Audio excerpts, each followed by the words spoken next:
Narcissistic behavior is often misunderstood. On the surface, it appears to be an exaggerated form of self-love, an inflated sense of importance. But if you probe deeper, you'll find that it's not love at all. It's a mask, a carefully crafted illusion that conceals a profound emptiness. And that emptiness is not merely psychological. It has a spiritual root. When you encounter a narcissist, you are not just dealing with a difficult personality. You are engaging with something much more profound. The Apostle Paul, in his letter to the Ephesians, made this very point when he said, "For our struggle is not against flesh and blood, but against the rulers, against the authorities, against the powers of this dark world, and against the spiritual forces of evil in the heavenly realms." That's a stark reminder that human conflict often mirrors an unseen battle, a battle between light and darkness. At the heart of narcissism is pride. A pride so profound that it refuses to acknowledge any truth outside itself. And pride, in its purest form, is not just a character flaw. It is a spiritual sickness. In fact, pride is the very sin that led to the fall of Lucifer. Scripture tells us that Satan himself was cast out of heaven because of his refusal to submit to God's authority. Narcissistic individuals often reflect this same pattern. They refuse accountability, deny truth, and place themselves at the center of everything. This isn't accidental. It's a manifestation of a deeper spiritual reality. When a person is consumed by narcissism, they are not merely expressing a personality disorder. They are reflecting a spiritual condition that is fundamentally in rebellion against truth and against God. Consider the narcissist's need to control others. Why is it that they thrive on manipulation, deceit, and power plays? Because fundamentally, control is the opposite of faith. Faith requires humility. It requires you to trust something beyond yourself. But control is rooted in fear. And fear, left unchecked, opens the door to spiritual darkness. A narcissist cannot tolerate the uncertainty that comes with genuine relationship. They seek to dominate rather than connect, to consume rather than give. This pattern of behavior is a form of spiritual bondage. And the more a narcissist yields to that impulse, the tighter the chains become. But here's the crucial point. No spirit, no matter how dark, is beyond God's authority. The narcissist's power is not inherent, it is borrowed, and what is borrowed can be taken away. When you invite God into the situation, you're not just asking for emotional healing, you're calling on the highest authority to confront the spiritual reality behind the scenes. And when God moves, no mask can withstand his light. There is no manipulation clever enough to evade the truth, no lie sturdy enough to withstand divine scrutiny. When God intervenes, the spiritual forces that sustain the narcissist's false self begin to crumble. This is why your role in the narcissist's life was never an accident. Your presence, your refusal to be consumed by their manipulation became a direct confrontation with that spiritual darkness. Every time you spoke truth, whether they received it or not, you became an agent of light in a place of shadow. And light, by its very nature, exposes what is hidden. You may not have seen the effect immediately. The narcissist may have doubled down on their deception or lashed out more fiercely. But beneath the surface, something was happening. Every encounter with truth weakens the stronghold. Every moment you held your ground disrupted the illusion. And eventually there comes a point where God says, enough. There is a limit to how far any spiritual darkness can go. And when that line is crossed, God moves decisively. It may appear sudden to the outside observer, but it's the culmination of a long, unseen process. When God removes the narcissist's spiritual power, it's not subtle. The collapse can be dramatic. The very tools they use to maintain control, deception, charm, intimidation, begin to lose their effectiveness. People who once fell under their spell start to see through the lies. The systems of power they built start to fracture. This isn't simply karma or coincidence, it's divine intervention. And here is where the ultimate truth emerges. No matter how invincible the narcissist may appear, no human power can stand against God's authority. The narcissist's greatest fear is exposure, to be seen for what they truly are. And when God moves, exposure is inevitable. Their words lose their persuasive power, their manipulation loses its grip, and in that moment, the spiritual forces that upheld their false identity are stripped away. What does this mean for you? It means your battle was never just personal. It was part of a larger spiritual confrontation. Your suffering was not in vain. Your endurance mattered, And when you stood firm, you weren't just protecting yourself, you were participating in a divine process that leads to the exposure and ultimate defeat of spiritual darkness. The narcissist's downfall is not your responsibility. That belongs to God. And when He moves, no force on earth can prevent it. In the end, the most profound truth is this: darkness cannot endure the light. No matter how deep the deception, no matter how relentless the manipulation, when God steps in, the illusion shatters.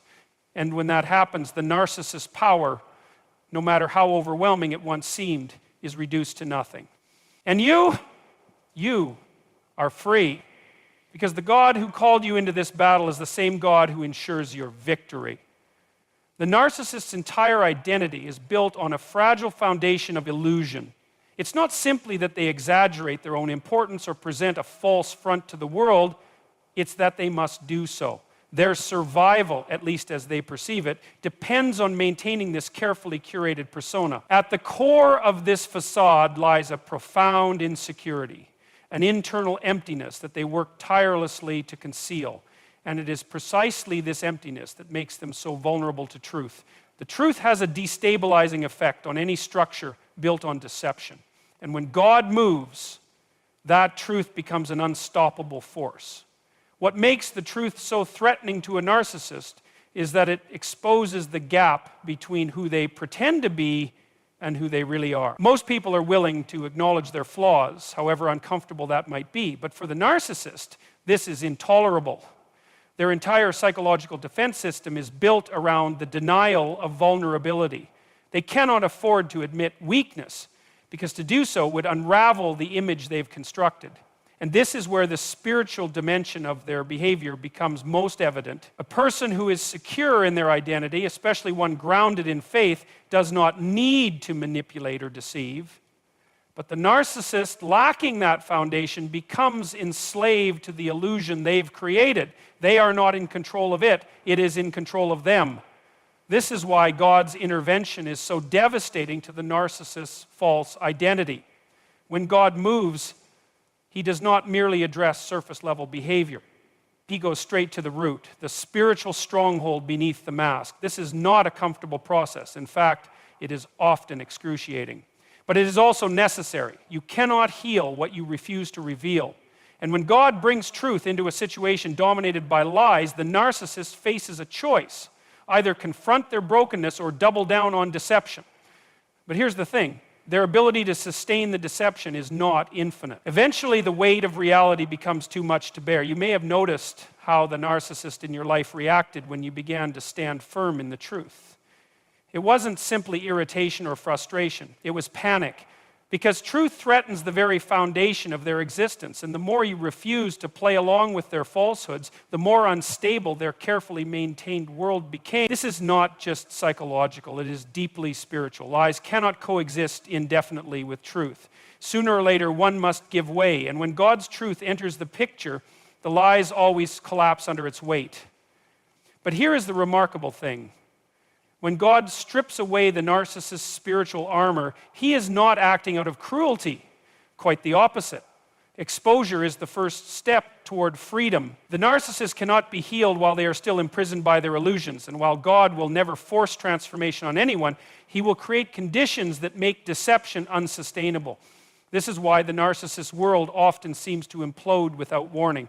What appears to be sudden is in reality the culmination of a long and unseen process. A process in which your presence played a crucial role.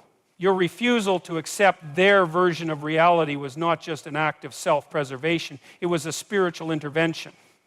By standing in truth, you became a vessel through which God's light could penetrate their darkness. This is no small thing. And while you may not have witnessed immediate change, do not mistake delay for absence. The seeds of truth, once planted, do not return void. They continue working beneath the surface long after the confrontation has passed. And when the time is right, God moves decisively.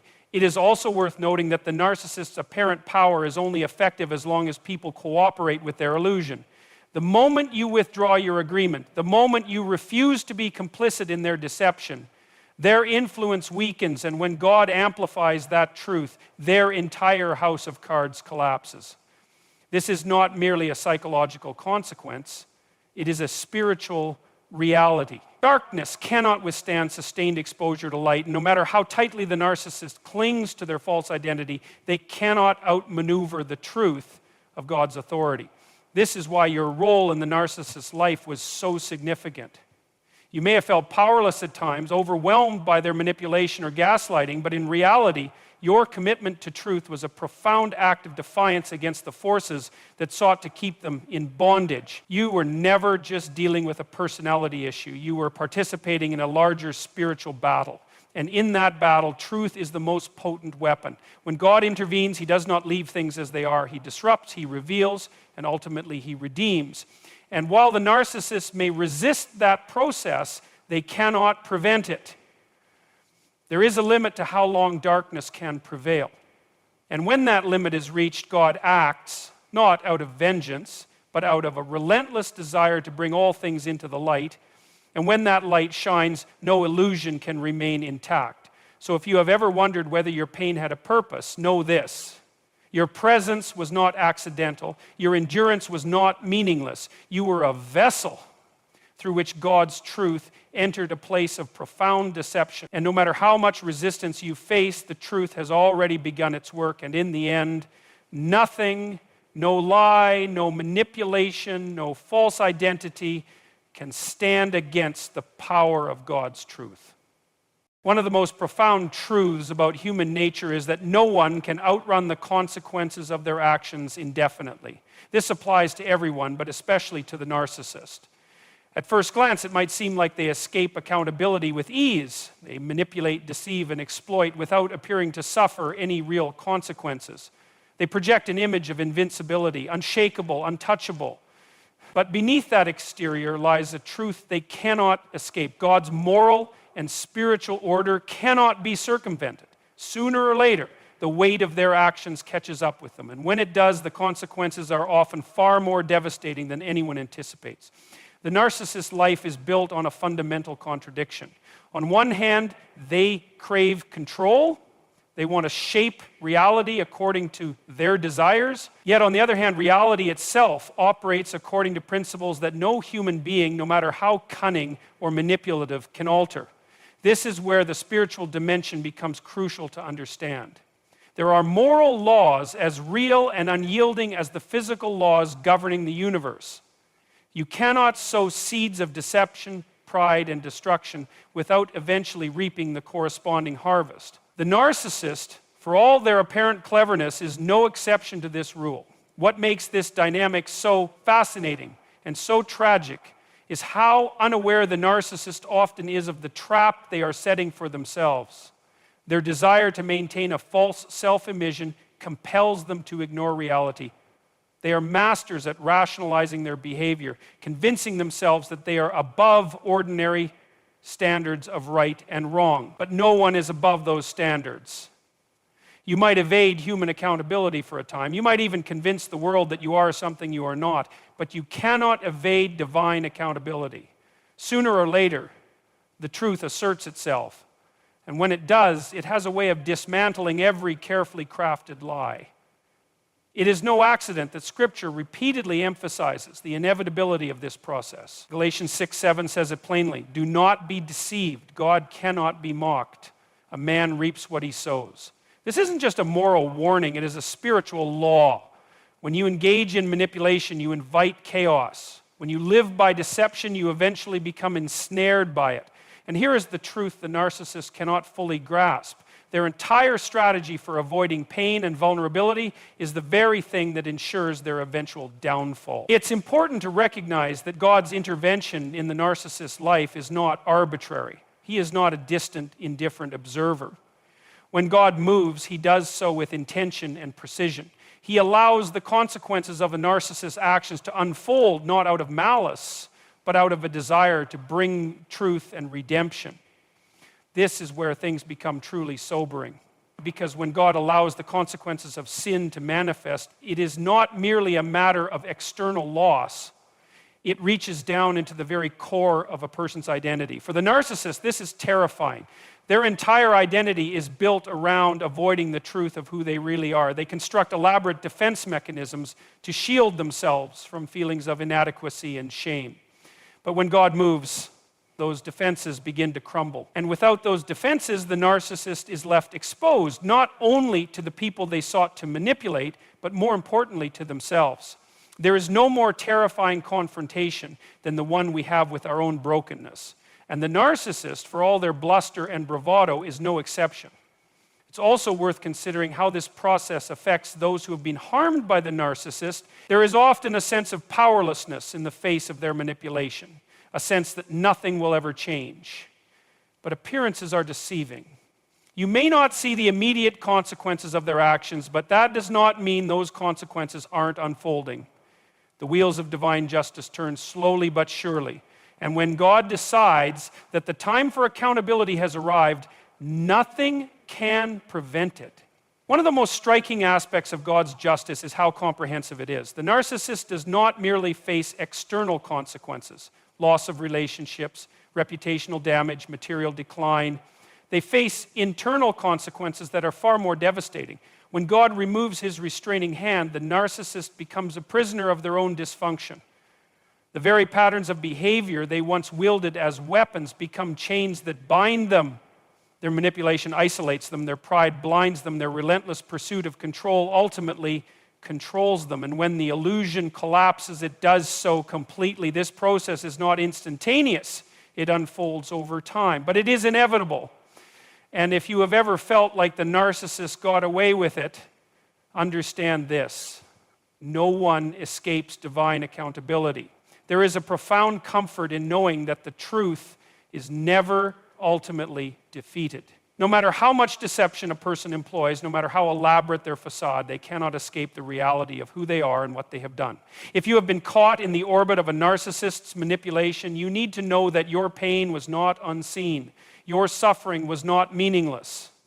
God is not indifferent to the injustice you experienced. And while it may seem as if nothing is happening, the truth is that God's justice is already in motion. The consequences are unfolding in ways you may not yet perceive, but rest assured, they are unfolding.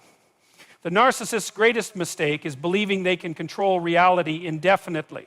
But reality cannot be controlled, it can only be reckoned with. And when God intervenes, the reckoning is both certain and absolute. They cannot escape it.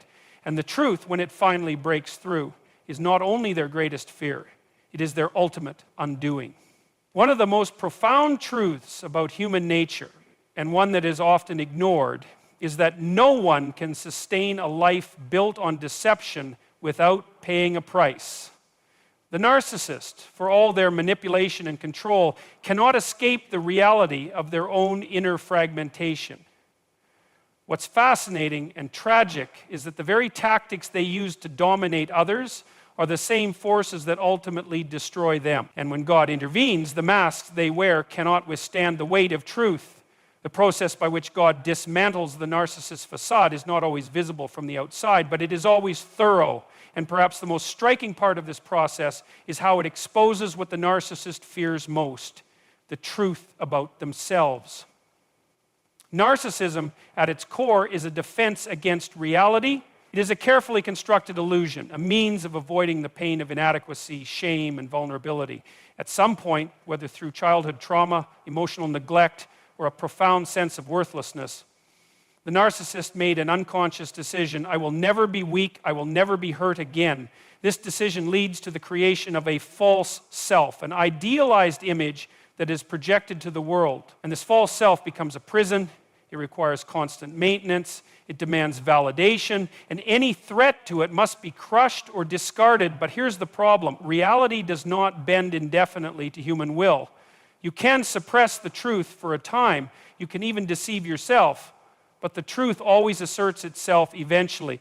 And when God moves to reveal that truth, no amount of manipulation can stop it. This is why the narcissist's world is inherently fragile. They may appear powerful, in control, even invincible, but beneath the surface lies an extraordinary weakness.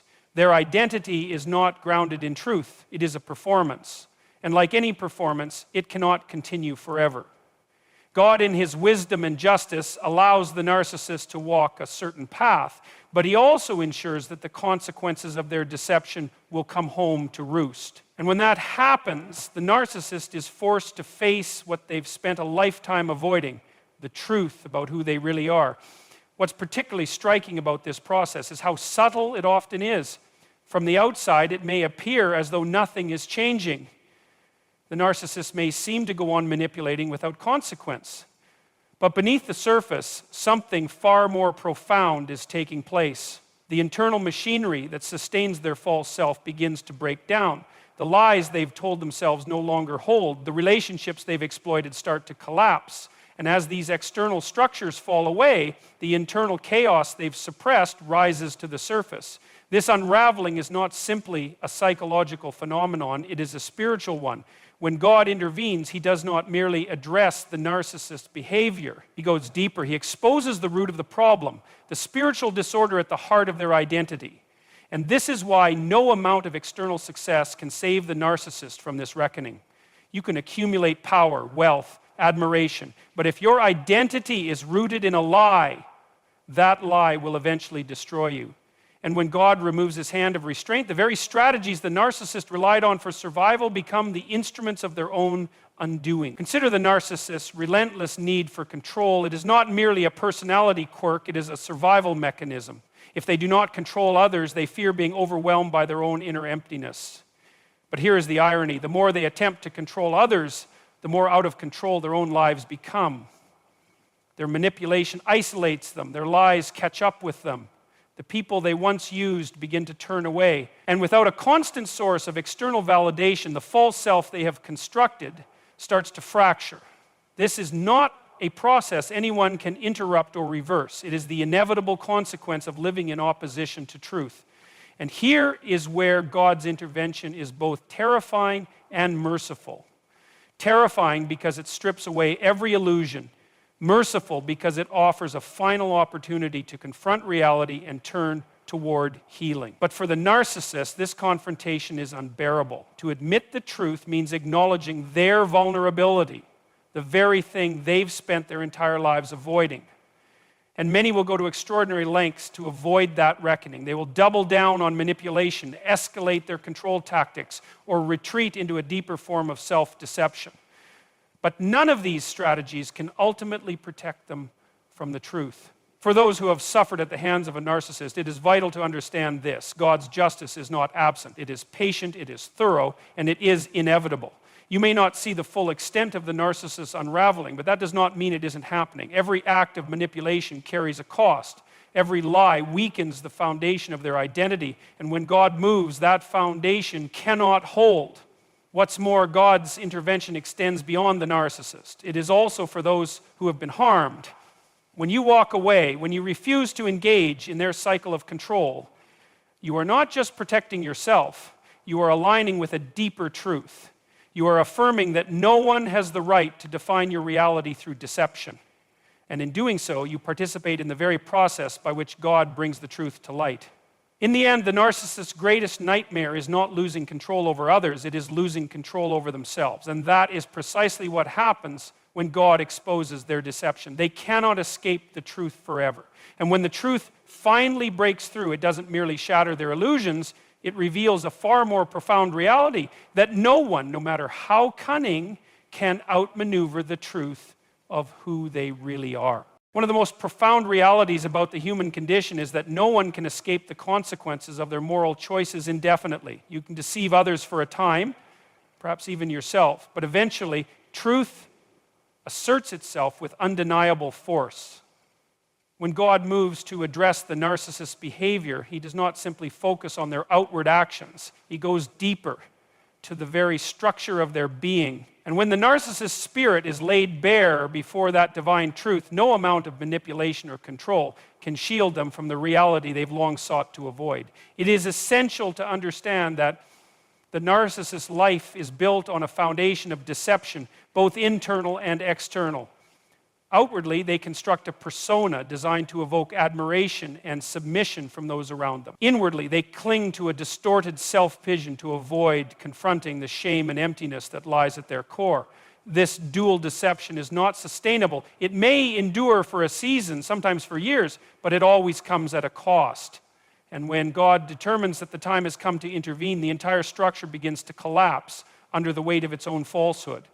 What is so striking about this unraveling is how it often happens in ways the narcissist cannot anticipate or control. They may believe they are masters of their own destiny, clever enough to manipulate outcomes, cold enough to evade consequence, but they fundamentally misunderstand how spiritual reality operates.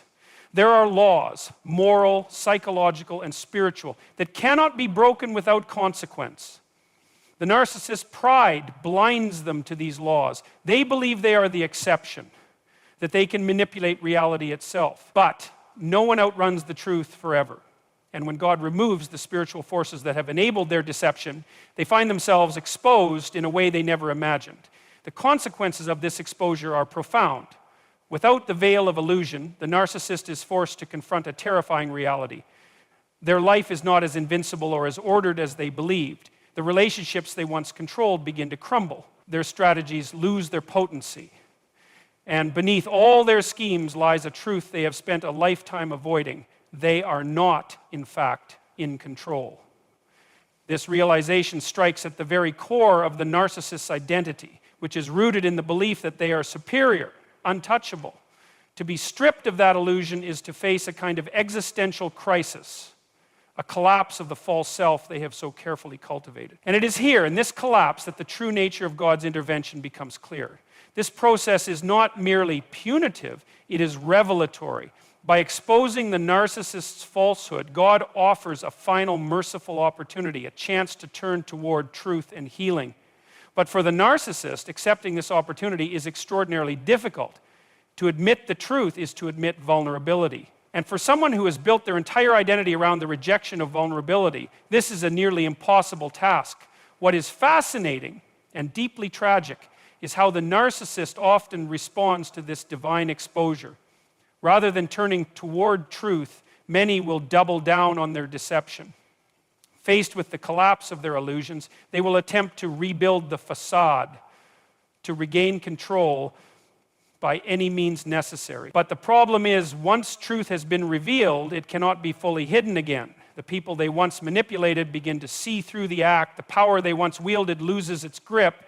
And most devastatingly, the internal emptiness they've suppressed begins to surface with relentless force.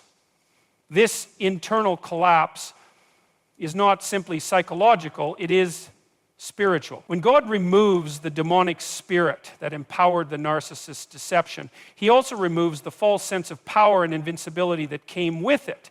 And without that spiritual scaffolding, the narcissist is left with the one thing they fear most, themselves. No distractions, no illusions, just the raw truth of their own brokenness.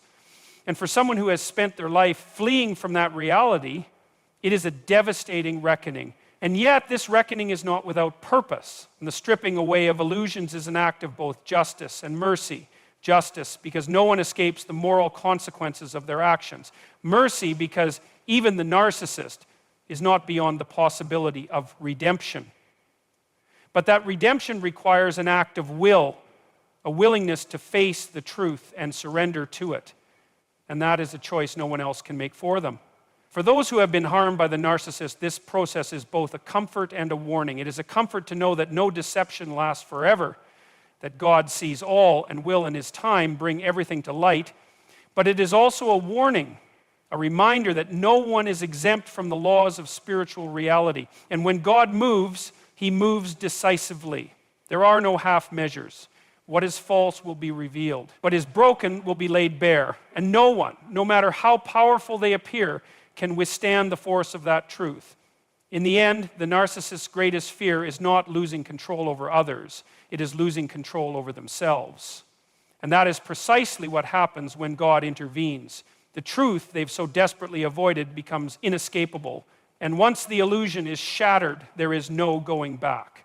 The only question that remains is whether they will turn toward healing or be consumed by the emptiness they've long tried to deny. And that, in the final analysis, is a choice only they can make.